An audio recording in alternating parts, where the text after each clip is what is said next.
রহিম। নবনির্বাচিত মাননীয় স্পিকার এবং ডেপুটি স্পিকার, আসসালামু আলাইকুম। আপনারা গণতন্ত্রকামী জনগণের রক্ত ঋণে প্রতিষ্ঠিত এই মহান জাতীয় সংসদের স্পিকার, ডেপুটি স্পিকার নির্বাচিত হয়েছেন। আপনাদেরকে প্রাণ ঢালা অভিনন্দন। আজ থেকে আপনারা আর কোনো দলের নন, এই মহান জাতীয় সংসদের স্পিকার। আজ থেকে এই মহান সংসদের নির্বাচিত প্রত্যেক সদস্য আপনাদের চোখে সমান। আপনারা এই সংসদের অভিভাবক। মাননীয় স্পিকার, গত 1.5 দশকের বেশি সময় ধরে সকল গণতান্ত্রিক রাজনৈতিক অধিকার কেড়ে নিয়ে জনগণকে দুর্বল জনগোষ্ঠীতে পরিণত করা হয়েছিল।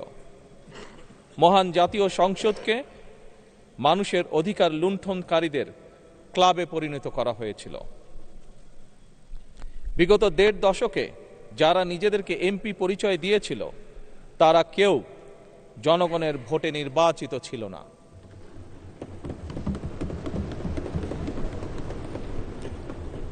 কিন্তু আজ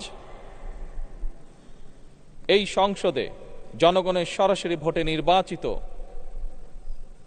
জনপ্রতিনিধিদের সংসদ।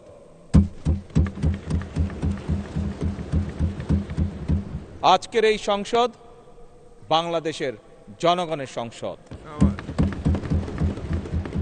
আপনারা আজ এই মহান সংসদের অভিভাবকের দায়িত্ব গ্রহণ করেছেন।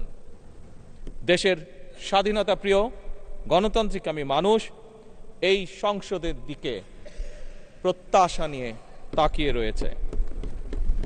মাননীয় স্পিকার, দেশ এবং জনগণের স্বার্থে আমরা এই সংসদকে অর্থবহ করতে চাই। বিরোধিতার জন্য বিরোধিতা নয়, বরং শানিত যুক্তিতর্কের মাধ্যমে আমরা এই সংসদকে প্রাণবন্ত করে তুলতে চাই। এই ক্ষেত্রে আপনাদের ভূমিকা সর্বাধিক। এই সংসদের সদস্য হিসাবে জাতীয় সংসদ পরিচালনায় আমাদের পক্ষ থেকে আপনাদেরকে সর্বোচ্চ সহযোগিতা করব ইনশাআল্লাহ।